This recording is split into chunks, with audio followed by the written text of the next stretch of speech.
Greetings, everybody. Welcome to the latest edition of Conceptual Astrophysics. I'm your host, Dr. Christopher Sorolla, and this is a series of videos in which we show how to set up and solve introductory astronomy problems. Let's begin. So today we're talking about escape speed. Now, escape speed is a way to measure the strength of gravity of an object. Now, there's several ways to do that. In a different video, we talked about the acceleration due to gravity and the weight that an imaginary astronaut might have if that astronaut was on a planet, for example. Well, this is a slightly different way to talk about it, but it still gives us an appreciation for what gravity can do. And so we'll do something similar to what we did in that previous video. Let's talk about the escape speeds for Earth, Jupiter, and Miranda, which is a moon of Uranus. So as we normally do, I've set up my knowns over here.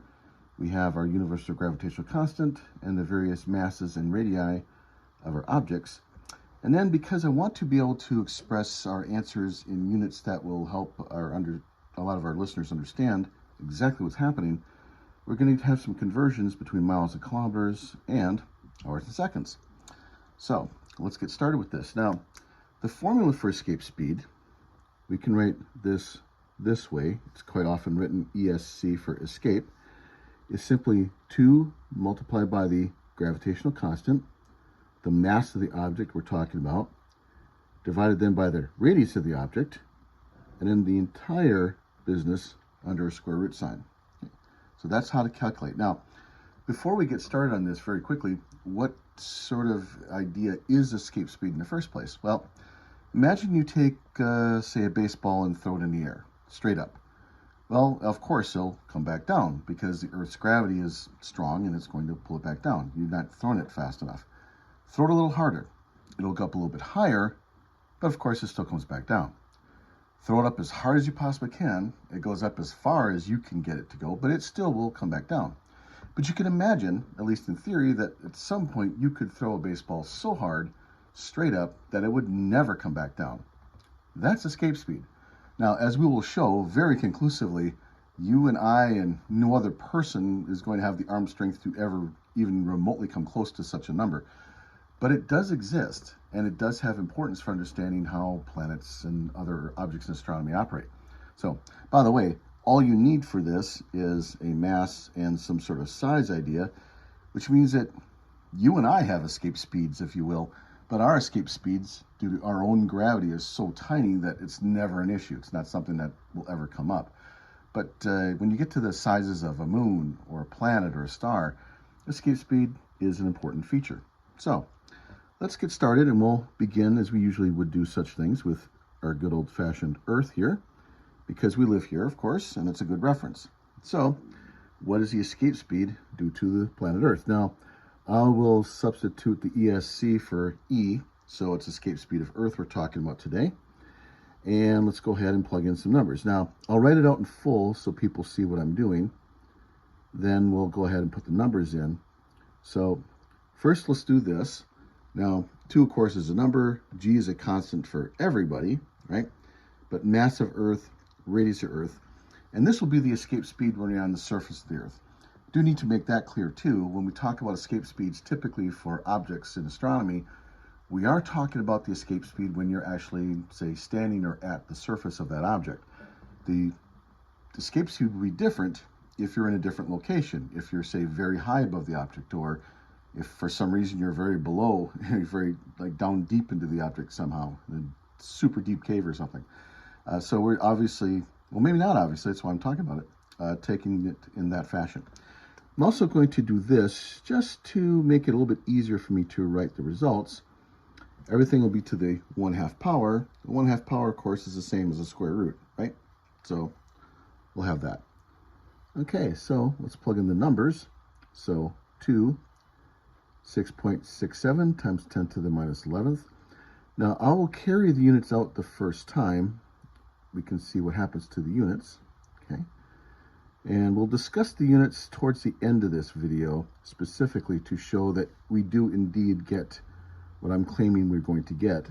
But to save some time, I will delay that discussion for later, right?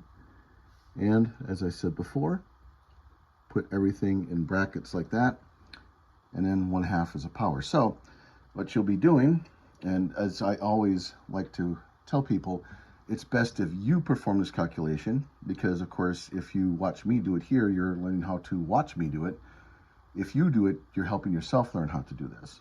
And of course, if you run into this in a homework session, say, or a test of some kind, and you're not there to watch me do this, you will not have learned it as well. So that's my suggestion. As far as the video is concerned, you can always pause the video, give yourself a moment to do the calculation, then, of course, start the video again when you want to see what the answer is. So let's assume you've paused, and let's tell you what the answer is. So in this particular case, and I'm going to round off to 3 significant figures, we find the answer is 11,200 meters per second. Okay. That sounds fast, and the reason it sounds fast is because it is fast. That is a very high speed. Now, also to sort of get across what this might be in other units that are a little more familiar, or at least express it in a variety of different ways that might help people understand what it is, let's do some unit conversions, right? So, for example, there's 1,000 meters in every kilometer, right? So, one way to talk about this would be simply to divide by 1,000, right? So if I sketch out my units in this fashion, that's all I'm doing really is moving the decimal point 3 places. The meters cancel, of course, and it's 11.2 kilometers per second.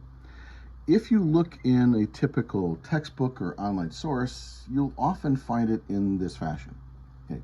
Sometimes you'll find it this way, and that's perfectly fine. That's the standardized physics way of talking about speeds like that. But astronomy is commonly using kilometers per second for a variety of reasons. It tends to give us numbers that are a little bit easier to read and see, and it's still metric related. So if you're talking about an escape speed like this, or say how fast the Earth is in orbit about the sun, that kind of thing, you'll often see it expressed in kilometers per second. Yeah. So that's a reason to look at it that way. But that also doesn't help if you want to find it in, say, miles.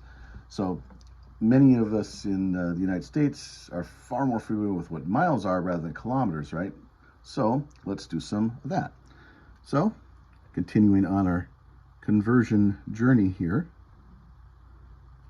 let's convert this to miles per second first. And I do want to take this intermediary step. So 1 mile is 1.61 kilometers, right? So again, just not changing the time part, changing the distance part. And we would get 6.95 miles per second. And that's kind of interesting too. It's, if you want to round off for discussion, 7. So every second, your object would have to travel 7 miles. That's pretty fast if you think about it. The Earth's atmosphere that we can breathe isn't that thick. If you're going straight up and you throw an object, say, that fast, it is actually out of the atmosphere in the first second. Okay. Now, also, by the way, I'm shading a little bit here. Turns out that the process of how fast the object will actually, say, travel as it goes along is a little bit more complicated. We're not worried about that part here. But still, that gives you a flavor of how that might work. Finally, let's put it into miles per hour, which is the thing that most people are probably most familiar with that are listening or watching. And in that case, we leave the miles alone. We'll have to multiply by 3,600 seconds per hour, right? By the way, of course, 60 minutes per second, 60 seconds per minute. That's how I get to 3,600. When we do this, and this is a decently easy number to remember, that's what we come up with. Kind of the fastest speed that, say, a major league pitcher throws a baseball is about 100, give or take a tiny bit. That is well short, so it doesn't matter. Even the fastest pitchers who've ever lived are many orders of magnitude slower than this. So what happens in practice? Well, we don't actually, say, launch a rocket ship into space at 25,000 miles per hour. For one reason, we don't have the energy capabilities to make it go that fast that quickly. And second, the acceleration would pretty much crush everything on board, especially any passengers that happen to be on it. So when we actually do this in practice, it's more of a gradual approach. But still, that gives you, again, a flavor for how strong the Earth's gravity is. Another idea, which we will approach in a different video at some other time, is to relate this to the ability of an object like a planet to hold on to air. So air molecules, air particles, atoms are all traveling at very high speeds, mostly for the very simple reason that they're incredibly small. And it's a question as to whether the gravity can hold onto these objects, onto these tiny little particles. And you might notice, as we are sitting here breathing the air, you already know probably that the Earth's air is primarily made out of nitrogen and oxygen, a little bit of argon, water vapor, carbon dioxide, a couple other bits here and there.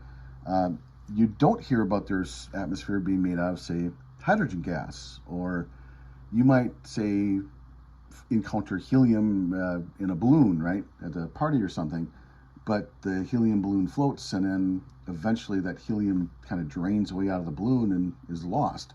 Where does it go?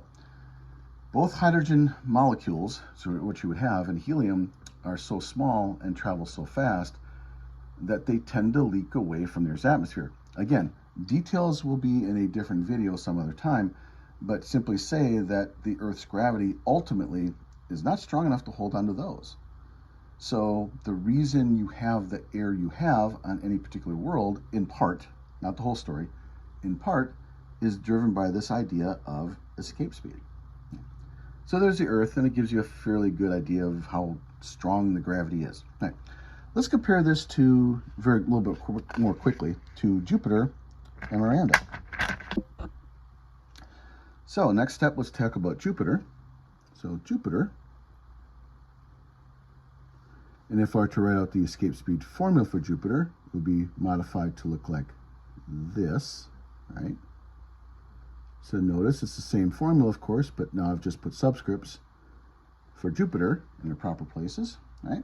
That's how we identify what we're doing. And because I've got the numbers on a different page, let's show off what those look like in the calculation. Also, just to save some time, let me not put in the units here. I'll show later what the units work out to be, but we're using everything in what we call standard units. So kilograms, meters, those sorts of things like that.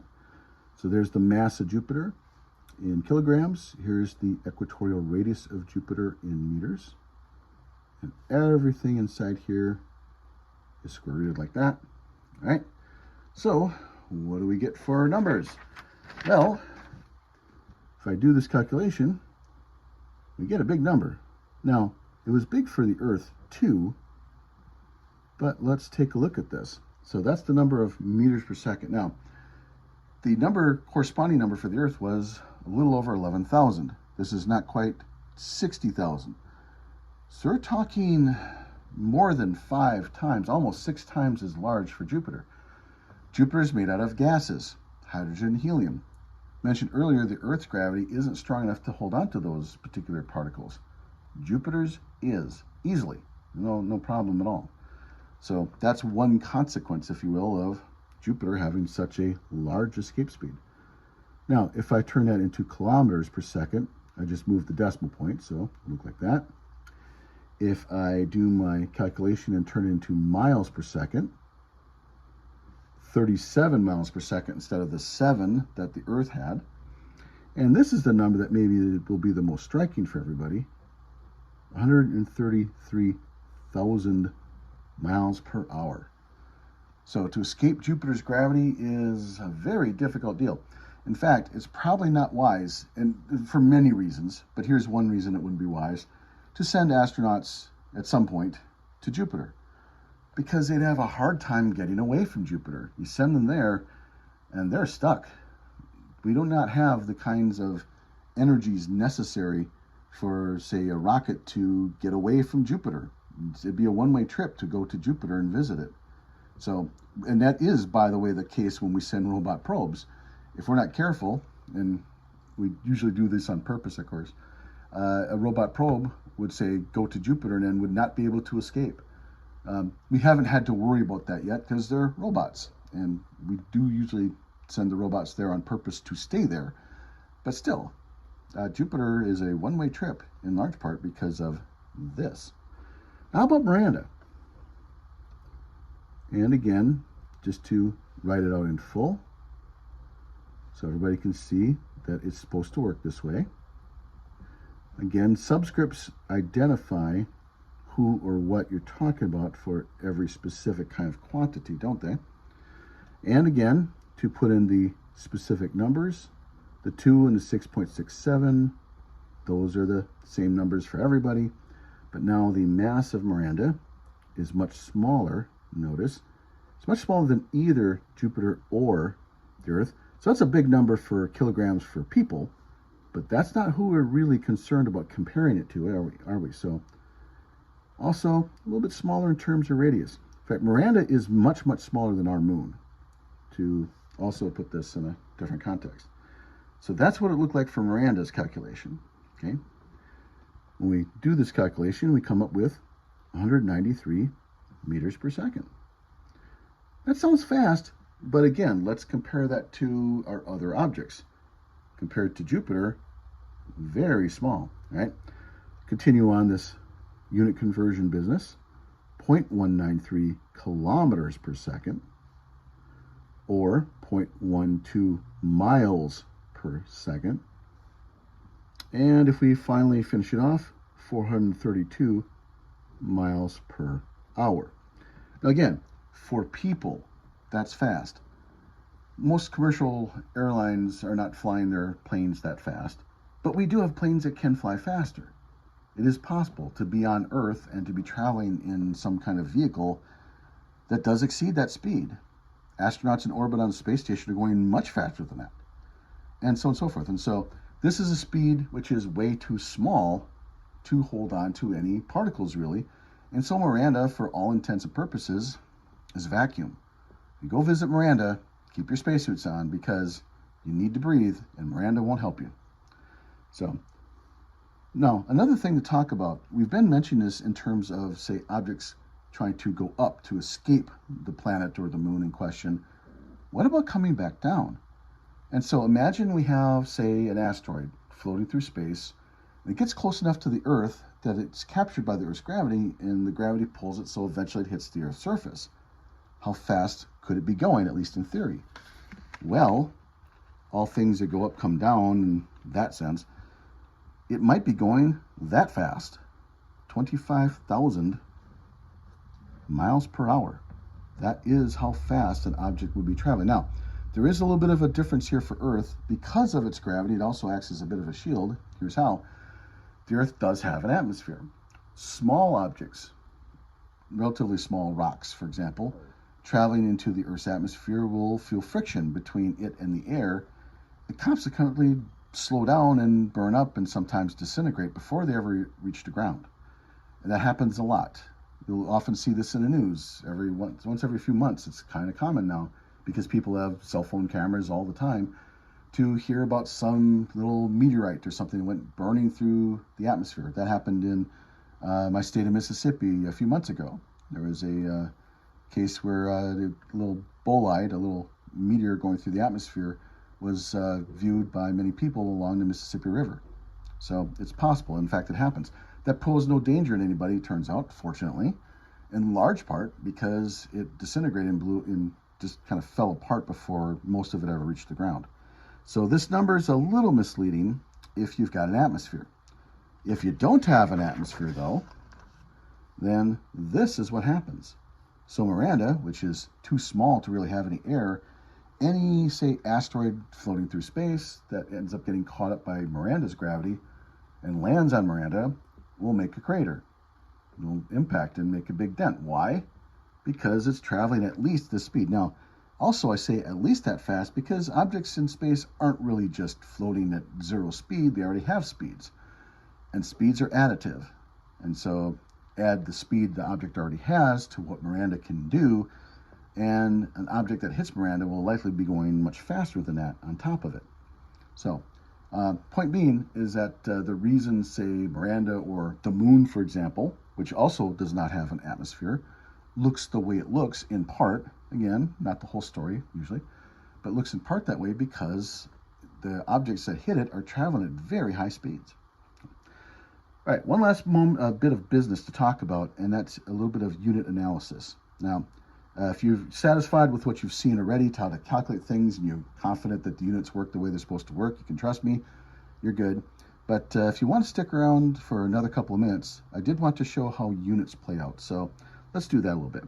So in our formula for escape speed, the original formula was 2g capital M over capital R, and again, the entire thing under a square root sign like that. And the question that I'm posing is, can we make sure that the units turn out to be units of speed? In this case, meters per second. Now, I already did the conversions from meters per second to other kinds of units, so I don't have to revisit that. But can we ensure for ourselves that the units work out the way they're supposed to work out?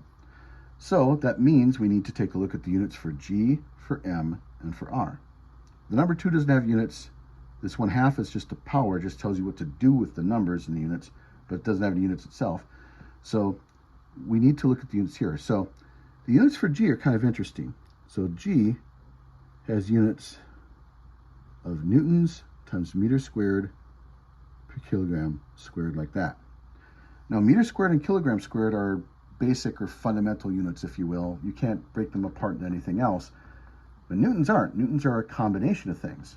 Newtons are ultimately units of force, so it would help if we could break those down a little bit in our study. So a newton